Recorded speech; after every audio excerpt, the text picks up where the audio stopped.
அனைவருக்கும் வணக்கம். இந்த வீடியோவில் நம்ம பார்க்க இருக்கிறது என்ன அப்படின்னு பார்த்தோம்னா போஸ்டர் கிரியேஷன்.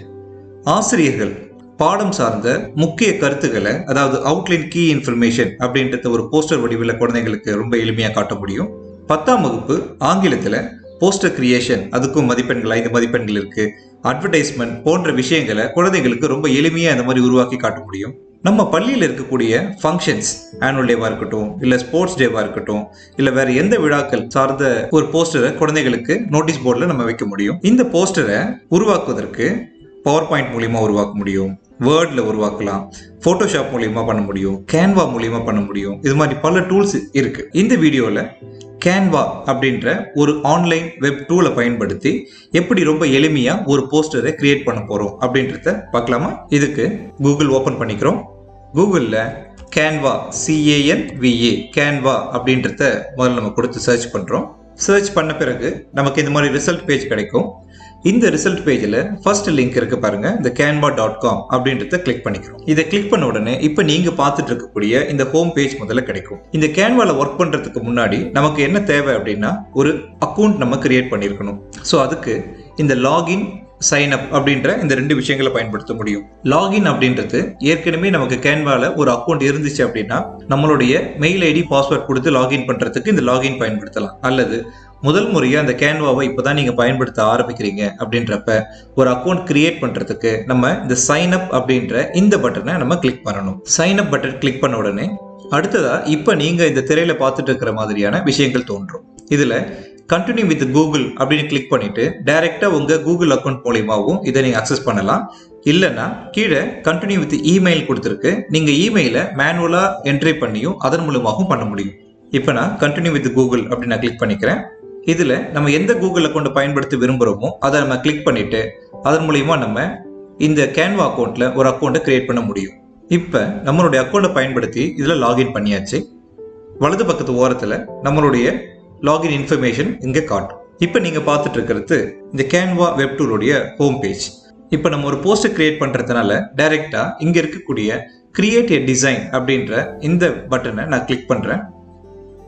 இதை கிளிக் பண்ண உடனே நமக்கு அடுத்த ஆப்ஷன் கேட்கும், அது டாக்குமெண்டா, ஒயிட் போர்டா, போஸ்டரா, எதை கிரியேட் பண்ண போறோம் அப்படின்ட்டு. ஸோ நான் இதுல போஸ்டர் அப்படின்றத கிளிக் பண்ணிக்கிறேன். இப்போ அடுத்த புதுசா ஒரு டேப்ல இப்போ நீங்க பார்த்துட்டு இருக்கிற மாதிரியான ஒரு பேஜ் ஓப்பன் ஆகும். இந்த வலது புறத்துல பார்க்கக்கூடிய இந்த இடம் தான் வந்து ஒர்க் ஸ்பேஸ். ஸோ நம்ம இதுல தான் ஒர்க் பண்ண போறோம். இதுல நமக்கு எத்தனை பேஜஸ் தேவையோ அத்தனை பேஜஸ் நம்ம இங்க ஆட் பண்ணிக்க முடியும். கீழே இங்க கொடுத்துட்டு இருக்கக்கூடிய இந்த ஸ்க்ராலிங் பார் இருக்கு, இதை நீங்க மூவ் பண்ணீங்கன்னா நம்ம ஒர்க் பண்ண ஃபைலை ஜூம் இன், ஜூம் அவுட் அந்த ஃபங்க்ஷன் நம்ம கொடுத்து ஒரு நம்முடைய ஒர்க்கை ரொம்ப பர்ஃபெக்டா கிரியேட் பண்ண முடியும். அடுத்த பக்கத்தில் இங்கே கொடுத்துருக்கக்கூடிய கிரிட் வியூ, நம்ம நிறைய பக்கங்கள் உருவாக்கி இருந்தோம்னா அதை பார்க்கறதுக்கு இந்த கிரிட் வியூ பயன்படுத்தலாம். அடுத்தது இதை நீங்க கொடுத்துட்டு நீங்க ஃபுல் ஸ்கிரீனை இந்த மாதிரியான ஒரு மோட்ல நீங்க பார்த்து விஷுவலைஸ் பண்ண முடியும். அடுத்து ரொம்ப முக்கியமா இருக்கக்கூடியது இந்த விஷயம் தாங்க. லெஃப்ட் சைட்ல இருக்கு டிசைன் அப்படின்றது பை டிஃபால்ட்டா ஃபர்ஸ்ட் ஓப்பன் ஆயிருக்கும். டிசைன் அப்படின்னு கொடுத்துருக்கிறதுல இங்க கீழே நீங்க பாத்தீங்கன்னா டெம்ப்ளேட்ஸ், ஸ்டைல்ஸ் அப்படின்னு கொடுத்துருக்கோம். நம்ம எதை சார்ந்து ஒரு போஸ்டர் கிரியேட் பண்ண போறோம் அப்படின்றத நம்ம கொடுத்து அதுக்கு தகுந்த மாதிரியான ஒரு டெம்ப்ளேட்ஸ் என்னெல்லாம் இருக்கு அப்படின்றத பயன்படுத்த முடியும். உதாரணமா இப்ப இந்த இடத்துல டெக்னாலஜி அப்படின்னு கொடுத்து நான் ஒரு சர்ச் பண்றேன். இப்ப இந்த டெக்னாலஜி சார்ந்த டெம்ப்ளேட்ஸ் வந்து நமக்கு கிடைக்கும். இந்த டெம்ப்ளேட்ஸையே நம்ம எடுத்து பயன்படுத்த முடியும். அதர்வைஸ் நம்ம புதுசா பிளாங்காவும் எடுத்துக்கிட்டு ஒரு டெம்ப்ளேட்டை நம்ம உருவாக்கலாம். அதே மாதிரி இங்க பக்கத்துல ஸ்டைல்ஸ் கொடுத்துருக்கு. இந்த ஸ்டைல்ஸ் அப்படின்னு கிளிக் பண்றது மூலியமா நம்ம எந்த ஸ்டைல்ஸ் என்ன கலர்ல கொடுக்கலாம் அப்படின்ற அந்த விஷயங்களை இந்த இடத்துல நம்ம பயன்படுத்திக்க முடியும். இங்க ஏற்கனவே கொடுத்த டெம்ப்ளேட்ஸ்ல இருந்து நம்ம அந்த டெம்ப்ளேட்டே பயன்படுத்தலாம் அப்படின்றப்ப, உதாரணத்துக்கு இப்ப இந்த இன்னோவேஷன் டெக்னாலஜி அப்படின்னு இந்த டெம்ப்ளேட் எனக்கு தேவை அப்படின்றப்ப இதை நீங்க ஒரு கிளிக் பண்ணா போதும், ஆட்டோமேட்டிக்கா நம்ம ஒர்க் பண்ணக்கூடிய இந்த ஒர்க் ஸ்பேஸ்ல அது வந்துடும். இப்ப இதன் பிறகு நமக்கு தேவையான விஷயங்களை இந்த இடத்துல போய் நம்ம எடிட் பண்ணி அதை நம்ம ஒரு போஸ்டரா கிரியேட் பண்ணிக்க முடியும். இது ஒரு வகை. அடுத்து இங்க கீழே இருக்கக்கூடிய எலமெண்ட்ஸ் அப்படின்ட்டு இருக்கு.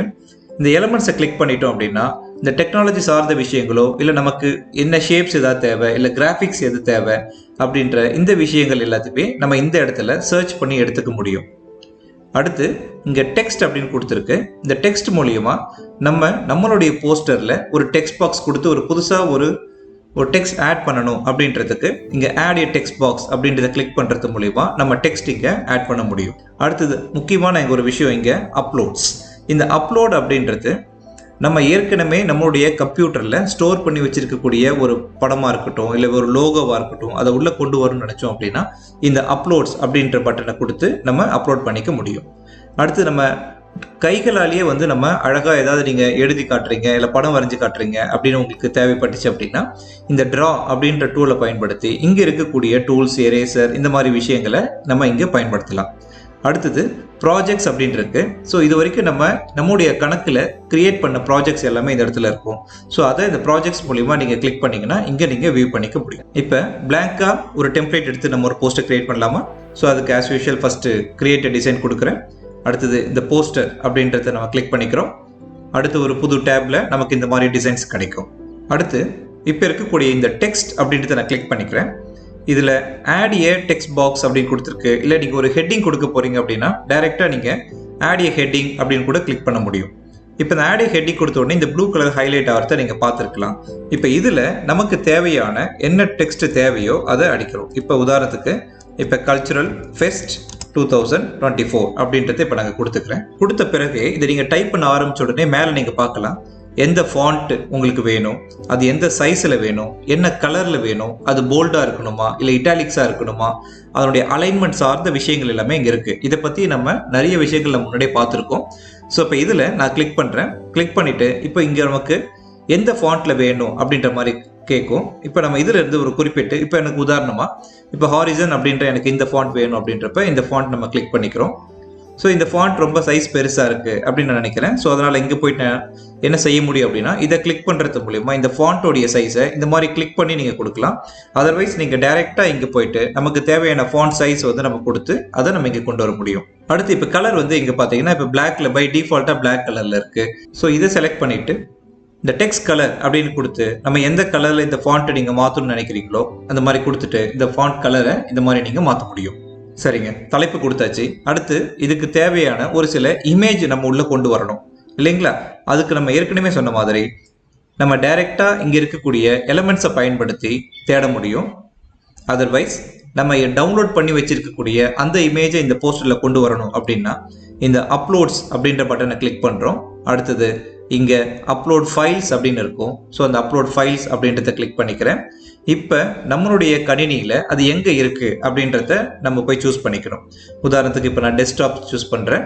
டெஸ்க்டாப்பில் கேன்வா அப்படின்ற விஷயத்துக்கு இந்த போஸ்டருக்கு தேவையான ஒரு 3 இமேஜஸ் நான் ஏற்கனவே டவுன்லோட் பண்ணி வச்சுருக்கேன். ஸோ இந்த 3த்தையும் ஒரே நேரத்துலையும் கொண்டு வர முடியும், இல்லைனா ஒவ்வொன்றாவும் கொண்டு வர முடியும். அப்போ இந்த மாதிரி இந்த இமேஜை நான் செலக்ட் பண்ணிட்டேன். செலக்ட் பண்ணிவிட்டு ஓப்பன் அப்படின்னு கொடுக்குறேன். இப்போ நீங்கள் பாருங்கள், இப்போ இந்த இடத்துல நீங்கள் இங்கே இன்க்ரீஸ் ஆகிறத பார்க்கலாம். இப்போ இந்த 3 ஃபைலுமே இங்கே என்ன ஆகிட்டு இருக்கு அப்படின்னா அப்லோட் ஆகிட்டு இருக்குங்க. இப்போ அப்லோட் ஆகி முடிச்சிருச்சு. இப்போ இந்த குறிப்பிட்ட இந்த கரகாட்டம் இந்த படம் வந்து என்னுடைய போஸ்டரில் வேணும் அப்படின்னு நான் நினைக்கிறேன் அப்படின்றப்ப இதை நீங்கள் சிம்பிளாக ட்ராக் பண்ணி விடலாம், அல்லது ஒரு கிளிக் பண்ணாவே போதும், ஆட்டோமேட்டிக்காக இந்த இடத்துல நீங்கள் அந்த படம் இங்கே வந்திருக்கிறத நீங்கள் பார்க்க முடியும். இப்போ விசிபிலிட்டிக்காக இங்கே கீழே இருக்கக்கூடிய இந்த ஸ்க்ராலரை பயன்படுத்தி நான் இன்னும் கொஞ்சம் பெருசாக்கிக்கிறேன். இப்போ எந்த இடத்துல வேணும், இது வந்து எனக்கு கீழே இருந்தால் நல்லா இருக்கும்னு தோணுது அப்படின்றப்ப நான் கீழே கொண்டாந்து வச்சுட்டு இந்த இடத்துல வேணும் அப்படின்னு நான் நினைக்கிறேன். அப்போ இதை நம்ம கொண்டாந்து என்ன பண்ணியிருக்க முடியும்னா இந்த படத்தை இந்த போஸ்டரில் இங்கே நம்ம வைக்க முடியும். அதே மாதிரி இங்கே இருக்கக்கூடிய இந்த பரதநாட்டியம் படமும் வேணும் அப்படின்றப்ப இதை நான் கிளிக் பண்ணுறேன். கிளிக் பண்ண பிறகு இந்த படம் இங்கே வருது. இங்கே இருக்கக்கூடிய இந்த மோர் அப்படின்ற பட்டன் நீங்கள் கிளிக் பண்ணி பாருங்கள். இதை காப்பி பண்ணி நீங்கள் பேஸ்ட் பண்ண முடியும், இல்லை இதை நீங்கள் டூப்ளிகேட் பண்ண முடியும். ஒரு லேயராக அலைன் பண்ணக்கூடிய அந்த விஷயங்கள் எல்லாமே இந்த மோர் அப்படின்ற இந்த விஷயத்தில் பார்க்கலாம். இப்போ எனக்கு இது இவ்வளோ பெருசு வேண்டாம், அதனால் இதை சைஸ் நான் சின்னதாக்கிக்கிறேன். ஸோ அதை நான் இந்த இடத்துல வைக்கிறேன். அடுத்து இங்கே இருக்கக்கூடிய இசைக்கருவிகளுடைய படமும் எனக்கு தேவைப்படுது, நான் அதையும் நான் கிளிக் பண்ணிக்கிறேன். அந்த படத்தை நான் கொண்டது இங்கே வைக்கலாம். இப்போ இந்த படத்தையே நீங்கள் கிராப் பண்ணணும், வேறு ஏதாவது எடிட் பண்ணணும் அப்படின்னா இந்த படத்து மேலே வச்சு ஒரு டபுள் கிளிக் கொடுத்தீங்க அப்படின்னா இந்த இடத்துல நீங்கள் பார்க்கலாம் வேறு எஃபெக்ட்ஸ் கொடுக்க முடியும், இல்லை அட்ஜஸ்ட் பண்ணிக்க முடியும், இல்லை இந்த இடத்துல இருக்கக்கூடிய கிராப் கொடுத்து நமக்கு எந்த அளவில் இந்த படம் வேணுமோ அந்த சைஸை நம்மளால் குறைச்சி நமக்கு தேவையான அளவுக்கு எடுத்து பயன்படுத்த முடியும். மறுபடியும் நான் டெக்ஸ்ட் போகிறேன். டெக்ஸ்ட் போயிட்டு மறுபடியும் இங்கே ஒரு ஹெட்டிங் இருக்குது, சப் ஹெட்டிங் எது வேணால் கொடுக்கலாம், இல்லை சிம்பிளாக ஆட் டெக்ஸ்ட் பாக்ஸ் கொடுத்தாலும் அந்த டெக்ஸ்ட் பாக்ஸ் இந்த இடத்துல வந்திருக்கும், நீங்கள் பார்க்கலாம். இப்போ இந்த இடத்துல போயிட்டு நான் வெல்கம் டு ஆல் அப்படின்னு நான் கொடுக்குறேன். இப்போ சைஸ் ரொம்ப சின்னதாக இருக்குது இல்லைங்களா? அப்போ என்ன செய்யணும், இங்கே இருக்கக்கூடிய இந்த இன்க்ரீஸ் ஃபாண்ட் சைஸை கொடுக்கலாம். ஸோ நான் டைரெக்டாக இந்த இடத்துல போயிட்டு நான் ஒரு 40 அப்படின்னு நான் சைஸ் கொடுக்குறேன். கீழே இருக்கக்கூடிய இந்த ப்ளஸ் அப்படின்ற குறியை பயன்படுத்தி இது எந்த இடத்துல வரணும் அப்படின்றத நான் சூஸ் பண்ணிக்கிறேன். கலர் போய் நான் சூஸ் பண்ணிக்கிறேன். எனக்கு உதாரணமாக இந்த கலர் நான் வைக்கிறேன். சைஸ் இன்னும் கொஞ்சம் அதிகமாக இருந்தால் பரவாயில்லன்னு தோணுது. அதனால் 100 அப்படி. மேக்ஸிமம் போஸ்டர் அப்படின்றது பொறுத்த வரைக்கும் ஃபாண்ட் சைஸ் கொஞ்சம் பெருசாக வச்சிங்கன்னா கொஞ்சம் கேட்சியாகவும் பார்க்குறதுக்கு ரொம்ப விசிபிளாகவும் இருக்கும். இப்போ இந்த போஸ்டரை நம்ம அடுத்து என்ன செய்யணும் அப்படின்னா ஷேர் பண்ணணும். ஸோ இதை ஷேர் பண்ணுறதுக்கு டைரெக்டாக ஷேர் பண்ணி இந்த ஃபைல் கேன்வா ஃபைலாகவே நம்ம வந்து ஷேர் பண்ண முடியும். உதாரணமாக இப்போ நான் ஷேர் அப்படின்னு கொடுக்குறேன். இந்த லிங்கை பயன்படுத்தி இந்த வெப்சைட் மூலிமா பார்க்க முடியும்.